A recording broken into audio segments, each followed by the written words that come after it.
Gimana caranya untuk relaksasi tadi biar teman-teman bisa praktekin di rumah juga bisa ya Bu ya? Oh iya, tentu saja dengan senang hati kita coba mempraktekkannya. Tarik nafasnya dalam-dalam hitungan 4, 1, 2, 3, 4. Jangan lupa perutnya ini kita kembungkan, kemudian tahan 3, 4, hembuskan perlahan-lahan sambil mengempiskan perutnya. Oke, nah Benar ya Bu ya, terasa lebih nyaman ya, lebih lebih tenang nyaman. juga. Iya, Mbak Vera tahu nggak kalau, kita melakukan pernafasan dalam itu, maka oksigen itu akan, lebih banyak masuk ke dalam tubuh. Tahu nggak kalau racun-racun di tubuh itu 70% itu dikeluarkan dari pernafasan. Jadi kalau kita melakukan pernafasan dalam itu bayangkan ketika mengeluarkannya itu kan kita, ini ya, panjang gitu. Nah itu membantu kita mengeluarkan racun-racun yang ada di dalam tubuh, gitu. Assalamualaikum warahmatullahi wabarakatuh. Kembali bersama saya Dr. Vera Elsa Masiagian dalam podcast Seksi Ansietas PPPDSKJI. Salam sejahtera, salam sehat jiwa. Untuk teman-teman di rumah, jangan lupa untuk like, komen, dan subscribe-nya ya. Nah, kali ini kita kedatangan tamu yang sangat spesial, ada Ibu Amalia Mutia, psikolog. Beliau merupakan dosen sekaligus juga sebagai psikolog dan menjabat sebagai kepala humas ya Bu ya, Iya. protokoler dan promosi USU. Iya, benar sekali Mbak Vera. Apa kabarnya Mbak Vera? Alhamdulillah sehat. Ibu gimana Bu? Ya, udah luar biasa. Hari ini saya senang sekali bisa bergabung dengan acara Seksi Ansietas PPDS KJI. Alhamdulillah. Terima kasih Ibu untuk kesempatannya telah hadir di sini ya Bu ya. Iya, dengan senang hati. Nah teman-teman di rumah, kali ini kita membawa topik yang sangat menarik, ada bebas stres dan tetap ceria. Iya, benar sekali. Karena memang banyak sekali masyarakat terutama yang belakangan ini yang mengalami stres, kemudian mengalami kemurungan ya Bu ya. Iya. Sesuai dengan topik kita nih Bu, bebas stres dan tetap ceria ya Bu ya. Sebelumnya stres itu seperti apa itu Bu? Iya, sebenarnya kalau kita mau ambil dari bahasanya, stres itu kan dalam bahasa Inggris ya, tapi kalau kita mau bahasa Indonesia kan stres itu kan artinya tekanan ya. Jadi kalau stres secara psikologi artinya adalah, persepsi dan respon kita ketika kita menghadapi suatu tekanan gitu. Tapi kalau tekanan ini bisa kita breakdown lagi tuh ada banyak ya Mbak Vera, karena dalam hidup ini, pasti mau nggak mau kita harus, berhadapan nih dengan stres, yaitu bisa saja dia dalam bentuk tuntutan ya, tuntutan harus menyesuaikan dengan harapan atau standar. Contohnya umpamanya, sekarang adik-adik adalah, mahasiswa. Nah, bagaimana sih tuntutan seorang mahasiswa itu bisa jadi suatu stresor atau adanya ancaman. Ya, kita tuh takut ya kalau, dilukai baik secara fisik ataupun secara emosi. Umpamanya kita merasa, "Ini jangan-jangan nanti, kalau saya tampil di depan, publik, ada, yang menilai jelek." Nah itu kan, ada Jadi suatu seperti ancaman, itu juga bisa ya. bikin kita stres. Frustasi, nah frustasi juga ketidakmampuan, kita memenuhi kebutuhan kita. Jadi kayak umpamanya, ini lagi mau diburu-buruin, mau ngerjain tugas nih, tiba-tiba, laptop kita rusak, Jadi atau kayak mungkin ada datanya tekanan hilang. ya. Iya, stres gitu, waduh ini gimana nih, gimana gitu ya. Atau juga bisa juga adanya konflik ya, ada 2 atau lebih kebutuhan yang, saling bertolak belakang, itu membuat kalau konflik-konflik kayak gitu, umpamanya di satu sisi ini mau, mau belajar, diskusi kelompok, tiba-tiba pacar ngajak jalan. Nah, itu kan konflik tuh, aduh stresnya pilih yang mana nih gitu. Atau juga ada, yang namanya, sumber stres tuh akibat adanya perubahan. Contohnya, ketika dari, kuliah, dari SMA ke kuliah, itu kan, terjadi perubahan atau ketika, kelahiran anak pertama atau mungkin, adanya pernikahan, itu kan perubahan-perubahan yang seperti itu juga bisa menimbulkan stres gitu. Gitu Mbak Vera. Jadi memang stres ini banyak ya Bu ya, mulai dari frustasi, ancaman, kemudian Pokoknya tuntutan hidup kita tuntutan itu hidup, ya ya. selama kita tidak mampu menyesuaikan dengan seharusnya itu bisa menimbulkan stres gitu ya. Tapi yang unik dari stres ini kan kadang-kadang orang punya mindset selalu stres tuh negatif ya Mbak Vera. Iya, Tapi benar. stres sendiri itu ada dua sebenarnya. Ada yang namanya eustress dan ada distress. Nah, eustress ini adalah stres yang baik yang malah bisa memotivasi kita dalam melakukan banyak hal gitu ya. Jadi contohnya 2 hari lagi mau ujian. Aduh, stres dong. Belum belajar gitu kan. Nah, ini bisa jadi suatu bentuk eustress yang memotivasi kita, ayo belajar dong kalau memang mau nanti nilainya bagus gitu. Nah, tapi ada stres yang kalau kita tidak menanggulanginya dengan baik, maka dia akan menjadi distress, yaitu stres yang berakibat buruk atau negatif buat diri seseorang itu. Ada eustress dan distress tadi. Iya, benar sekali. Untuk masalah kenapa seseorang itu bisa mengalami stres seperti apa itu Bu? Iya, tadi saya sebutkan di awal kalau stres itu adalah persepsi dan juga respon ya terhadap tuntunan. Nah, tahap dari stres itu pertama adalah tadi tuh Mbak adanya stresor itu tadi seperti yang sudah saya breakdown sebelumnya ya, mulai dari tuntutan, ancaman perusahaan itu bentuk-bentuk stresor ya. Nah, kemudian individu tersebut akan melakukan penilaian, appraisal. Penilaiannya ini dalam bentuk apa? Dia mempersepsikan ini suatu hal yang menjadi suatu hambatan nggak, mengancam nggak gitu. Jadi bagi Mbak Vera suatu kondisi itu bisa jadi stressful, bagi saya enggak. Umpamanya macet yang sederhana gitu. Mungkin bagi Mbak Vera macet itu udah bikin Mbak Vera stres ya, tapi bagi saya itu suatu hal yang biasa. Jadi stres itu balik lagi bagaimana kita mempersepsikan kondisi itu.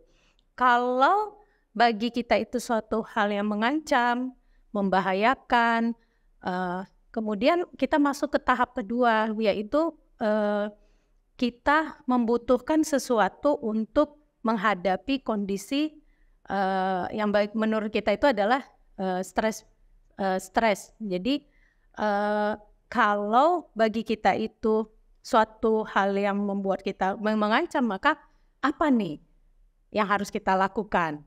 Nah, kalau yang namanya stres itu kan harus ada yang namanya coping ya. Bagaimana kita menghadapi tuntutan itu. Jika copingnya itu bagus, maka tidak terjadi stresnya. Tapi kalau coping kita tidak bagus, maka kita menilai suatu kondisi itu menjadi suatu hal yang stressful, Mbak. Untuk gejalanya seperti apa Bu? Gejala dari orang yang mengalami stres ini? Ya, kalau kita bisa melihat suatu stres itu kadang-kadang nggak ngelihat dari bagaimana cara orang menganggap itu stres atau enggak, tapi bisa dari banyak faktor, mulai dari gejala fisik atau tubuhnya dulu nih. Nah, biasanya kalau orang stres tuh dia gampang lelah, ya, kemudian suka sakit kepala, lalu juga kadang-kadang nyeri otot atau sesak napas, bahkan juga kadang-kadang menyebabkan iritasi pada kulit. Kemudian ada yang gejala kognitif. Kognitif ini kita tuh kalau stres tuh jadi susah konsentrasi ya, susah fokus. Terus isi di kepala tuh suatu hal, banyak hal yang negatif aja gitu. Jadi negativity tuh biasanya tuh cara berpikir orang yang stres tuh nyantolnya hal-hal yang negatif. Kemudian susah mengambil keputusan, lalu juga kalau dalam belajar tuh susah konsentrasi ya. Kemudian kalau kita lihat dari faktor emosi, orang-orang yang stres ini biasanya gampang cemas, terus juga gampang emosian. Jadi hal-hal yang kecil aja bisa membuat mereka marah atau mungkin sedih yang berlebihan gitu. Kemudian kalau dari perilaku itu juga kelihatan kalau orang stres tuh biasanya dia nafsu makannya kalau nggak bertambah banyak, bahkan ada yang Nafsu makannya berkurang juga berkurang, mungkin jadi ya? dia males makan atau bisa ini ya mengaruh ke tidur, jadi susah tidur. Terus juga orangnya gelisah ya, gelisah tuh kelihatan tuh di perilaku. Ada juga yang eee, efek jeleknya kadang-kadang dia menggunakan obat-obat eee, terlarang yang dengan asumsi itu bisa menghilangkan stresnya. Jadi mungkin bisa minum minuman beralkohol atau enggak menggunakan narkoba agar stresnya hilang gitu. Nah itu beberapa gejala orang-orang yang mengalami stres gitu, Mbak Vera. Selanjutnya ini Bu mengenai ciri-cirinya Bu, karena kan orang-orang stres ini biasanya dia tidak bisa menikmati hidup ya kan Bu ya. Gimana nih Bu ciri-ciri dari orang yang tidak bahagia Bu? Seperti apa? Oke, sebenarnya kalau kita mau ngebahas tentang kebahagiaan itu kan, bahagia itu adanya di sini sih, di kepala ya kalau menurut saya. Ketika kita berpikir kita bahagia, maka bahagialah kita gitu ya. Jadi kalau ciri-ciri orang yang tidak bahagia itu biasanya ya dia apa yang di pikiran dia itu banyak hal yang negatif gitu ya. Kemudian rata-rata orang yang nggak bahagia itu eee, kalau kita tuh kan hidup tuh here and now ya Mbak Vera, maksudnya ya kita tuh eee, s hidup tuh di saat ini. Tapi kalau orang yang nggak bahagia itu biasanya dia cenderung fokus pada masa lalu atau bahkan mencemaskan masa depan gitu. Jadi eee, sehingga dia kehilangan momen yang sekarang ini. Jadi dia mau makan yang dia pikirin, "Aduh nanti gimana ya kalau eee, besok tuh aku harus makan apa ya?" Yang dia makan saat itu tuh dia nggak bisa nikmatin karena iya, karena dia fokusnya malah eee, mencemaskan masa depan atau bahkan eee, selalu meratapi masa lalu. Umpamanya dia punya trauma-trauma yang dia nggak bisa move on dari itu gitu. Jadi bisa salah satunya kayak gitu. Kemudian banyak orang yang nggak bahagia ini tuh lebih banyak eee, terlalu memikirkan apa kata orang gitu ya. Jadi eee, sebenarnya kalau kita mau nyaman hidupnya, kita lebih fokus pada hal-hal yang bisa kita kendalikan saja gitu ya. Jadi kalau orang mau ngomongin kita A, B, C, D sampai Z, ya sudahlah itu eee, kan yang ada di pikiran dia.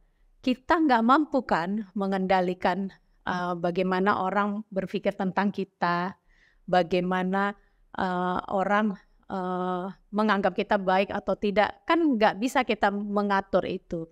Jadi yang bisa kita kendalikan adalah bagaimana respon kita terhadap eee, pernyataan-pernyataan atau pendapat-pendapat orang seperti itu. Jadi kalau menurut saya ketika kita terlalu memikirkan apa kata orang, kita akan menghabiskan energi yang percuma gitu, karena memang nggak bisa kita kendalikan gitu loh.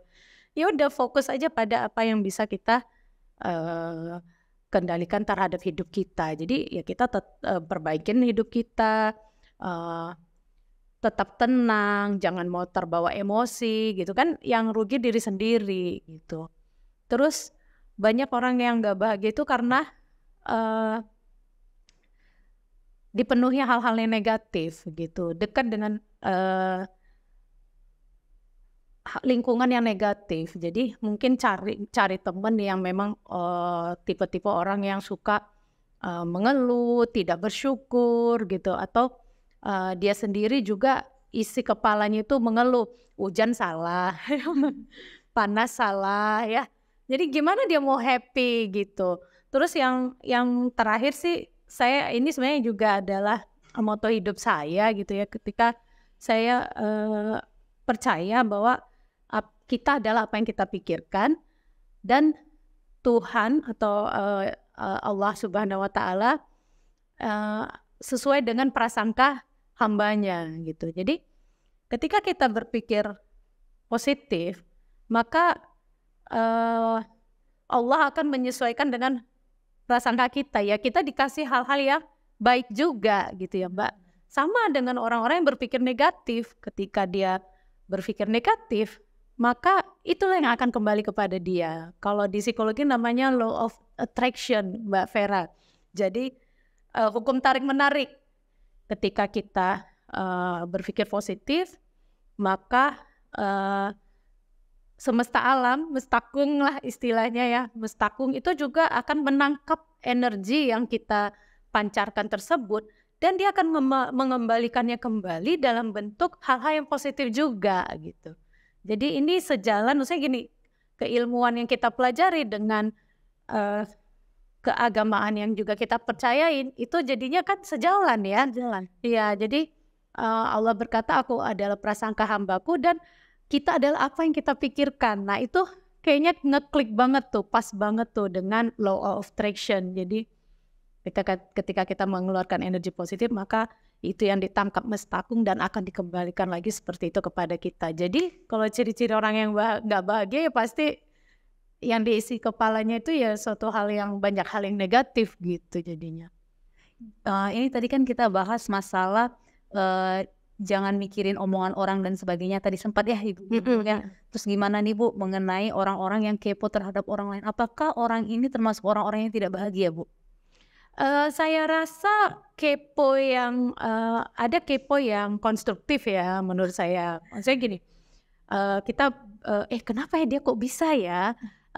Dia kok bisa tampil di panggung itu nggak grogian, terus juga public speakingnya bagus. Nah, kalau kepo yang konstruktif seperti itu malah kan membangun ya. Nah, itu kalau bagi saya orang-orang yang seperti itu, maksudnya keponya konstruktif, malah karena kebetulan saya juga pendidik, dosen, malah saya tambah semangat tuh ngajarin, oh kalau mau lebih percaya diri tuh kayak gini, kalau mau public speaking yang bagus tuh kayak gini gitu kan. Tapi ada kepo yang nggak penting gitu. Yang banyak di kalangan masyarakat ya Bu? Iya, jadi kalau kepo-kepo yang kayak gitu, kalau menurut saya sih nggak usah diladenin dan nggak usah dimasukin hati gitu. Karena bagi saya itu wasting time, itu menghabis-habiskan waktu kita yang masih banyak waktu yang bisa kita lakukan untuk hal-hal yang lebih bermanfaat daripada ngeladenin kepo-kepo yang unfaedah lah kalau gitu. Sebagai pertanyaan penutup nih Bu, gimana cara agar kita terbebas dari stres dan agar hidup kita tetap ceria?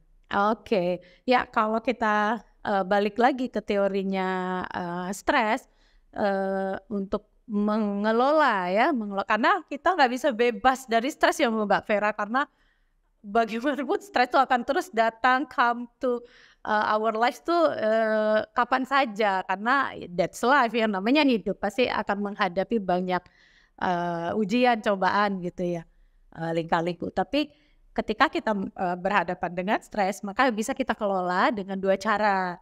Yang pertama adalah emotion focus coping, dan yang kedua adalah problem focus coping. Nah, kalau emotion ini kita lebih banyak mengelola emosinya. Jadi ini biasanya cara yang paling gampang dulu. Ya, jadi contoh, umpamanya kita punya pekerjaan yang sangat overload, bebannya tinggi banget. Jadi yang kita coping terlebih dahulu adalah bagaimana kita bisa mengelola emosi agar menjadi lebih tenang, lebih rileks, agar nanti ketenangan dan metabolisme tubuh kita yang sudah baik ini bisa menghadapi banyaknya tuntutan pekerjaan itu. Jadi contoh, umpamanya banyak banget stres, kita berhenti sejenak, mungkin bisa melakukan relaksasi pernapasan, atau mungkin melakukan hal-hal yang kita senangi, contoh mendengarkan musik sebentar, atau mungkin keluar dari kantor sebentar untuk lepas dari rutinitas, nanti kita kembali lagi ke pekerjaan kita. Ya. Nah, ada yang namanya problem fokus tadi. Ini sebenarnya lebih jitu ya dalam menghadapi stres. Yang kita selesaikan itu ada problemnya, masalahnya apa gitu. Jadi kalau tadi masalah pekerjaan yang menumpuk ya kita kerjakan satu-satu supaya sumber masalah atau sumber stres kita itu jadinya terselesaikan. Kayak anak kuliah yang lagi ngerjain skripsi ya contohnya. Kalau lah dia stres karena skripsinya belum selesai, kan nggak mungkin dia copingnya dengerin musik, santai-santai. Iya dia akan tetap stres sampai kapanpun. Tapi ya kerjain dong skripsinya gitu. Itu yang problem fokus coping itu tadi. Nah, kedua ini bisa dipakai sekaligus Mbak Vera. Jadi sambil kita mengelola emosi, masalahnya juga kita tuntaskan gitu. Tapi ada juga permasalahan yang nggak bisa kita pakai yang problem fokus. Contoh, stres ketika punya atasan yang galak gitu namanya.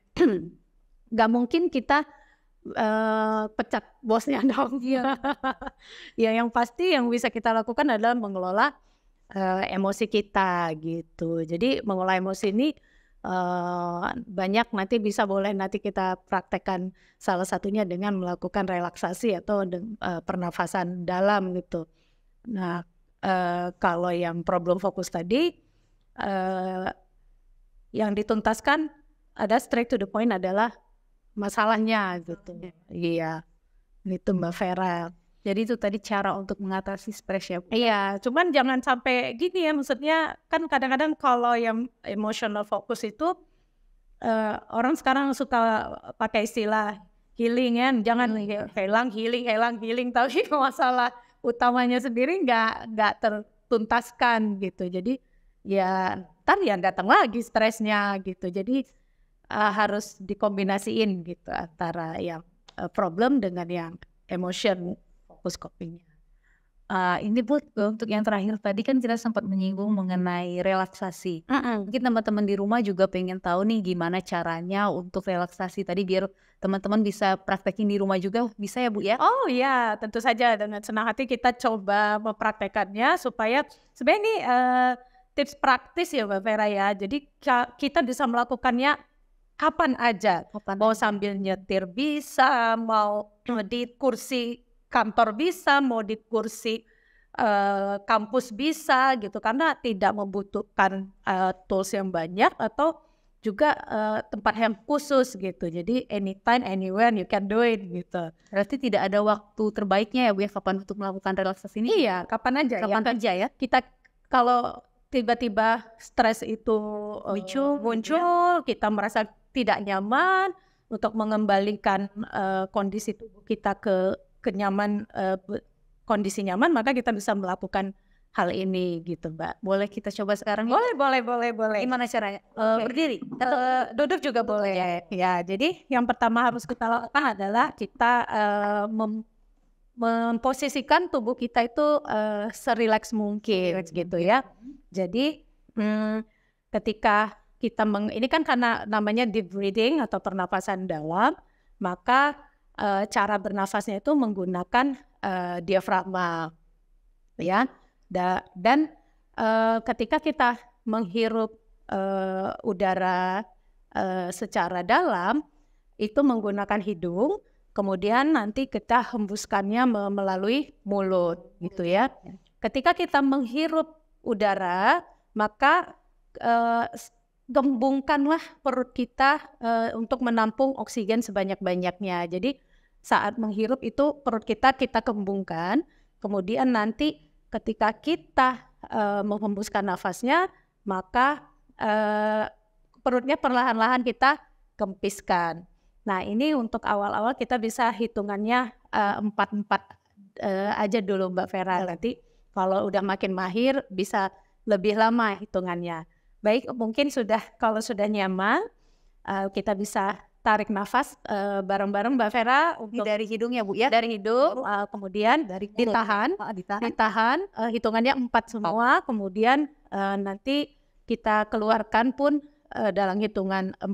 Jadi Jangan lupa Mbak Vera, perutnya dikembungkan saat menghirup dan dikempiskan saat mengeluarkan. Kalau bisa kita pegang dada ini, jangan dadanya yang bergerak, karena kan biasa kita tuh kalau bernafas saat stres itu biasanya menggunakan pernafasan dada ya. Jadi kalau pernafasan dada itu jadinya lebih cepat dia. Kalau kita menggunakan nafas perut itu akan jadi lebih rileks. Kita coba, ini jangan sampai terasa ini yang bergerak, tapi perutnya ya. 1, 2, 3, tarik nafasnya. 1, 2, 3, 4, tahan. 1, 2, 3, 4, hembuskan perlahan-lahan. Oke, tarik nafasnya. Perutnya dikembangkan ya. 3, 4, ditahan. 1, 2, 3, 4, hembuskan perlahan-lahan. Coba sekali lagi, tarik nafasnya dalam-dalam, hitungan 4. 1, 2, 3, 4, jangan lupa perutnya ini kita kembungkan. Kemudian tahan, 3, 4, hembuskan perlahan-lahan sambil mengempiskan perutnya. Oke, nah Benar ya Bu ya, terasa lebih nyaman ya. lebih nyaman juga. Iya, Mbak Vera tahu nggak kalau kita melakukan pernafasan dalam itu, maka oksigen itu akan lebih banyak masuk ke dalam tubuh dan ketika kita tahu nggak kalau racun-racun di tubuh itu 70% itu dikeluarkan dari pernafasan. Jadi kalau kita melakukan pernafasan dalam itu, bayangkan ketika mengeluarkannya itu kan kita panjang gitu. Nah itu membantu kita mengeluarkan racun-racun yang ada di dalam tubuh gitu. Untuk praktik dari relaksasi ini Bu dapat dilakukan berapa lama Bu? Kalau bisa sih dalam 10 kali ini ya, round ya, 10 kali sekali jalan pernafasan itu. Tapi sebenarnya tidak ada hitungan yang saklek ya, jadi senyamannya aja. Senyamannya aja. Ini bisa kita lakukan sebelum tidur. Kalau orang stres itu kan kadang susah tidur ya, itu bisa membantu merelaksasikan otot-otot tubuh. Jadi kita jadi lebih gampang tidur.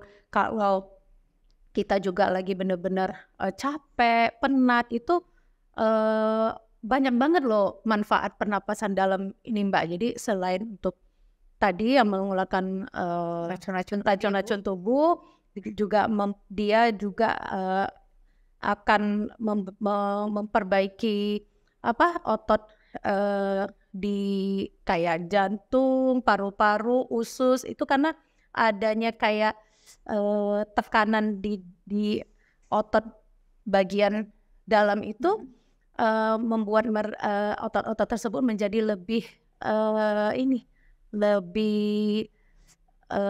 terstimulasi gitu dengan baik, membantu postur tubuh juga. Ketika kita bernafas itu pasti postur tubuh kita bagus gitu. Jadi sangat banyak manfaatnya. banyak ya. iya. Jadi apalagi dia membawa banyak oksigen ke otak. Nah itu yang gampang membuat kita menjadi lebih bisa berpikir dengan jernih gitu. Terima kasih banyak ya Bu ya. Memang saya tadi ngerasain manfaatnya lebih tenang, lebih nyaman gitu. Itu baru sebentar, Baru sebentar, apalagi kalau dilakukan setiap hari ya Bu ya. Iya, dibiasain aja, lama-lama enak banget itu. Mungkin teman-teman di rumah dapat melakukannya seperti yang dipraktikkan oleh Ibu Amalia tadi. Iya, semoga berhasil ya mengatasi stresnya dengan cepat dan nyaman jadinya. Iya. Jadi itu tadi ya Bu ya, mengenai bebas stres dan tetap ceria. Buat teman-teman di rumah, jangan lupa untuk terus tonton podcast kita. Dan yang untuk teman-teman di rumah ini, Bu, bila ingin jumpa dan konsultasi dengan Ibu di mana ya Bu ya? Ya, saya juga berpraktek di P3M Psikologi USU di Fakultas Psikologi. Jadi jika ingin melakukan sesi konsultasi bisa langsung datang ke sana. Nah, buat teman-teman yang ingin konsultasi dan jumpa langsung dengan Ibu Amelia bisa ke tempat yang tadi. Terima kasih banyak Bu untuk waktu dan kesempatannya. Iya, dengan senang hati Mbak Vera. Nanti jika ada kesempatan di lain waktu, berkenan ya Bu ya untuk datang kemari. Insya Allah pastinya. Ya, demikianlah podcast kita, tiada kesehatan tanpa kesehatan jiwa. Terima kasih dan Assalamualaikum warahmatullahi wabarakatuh.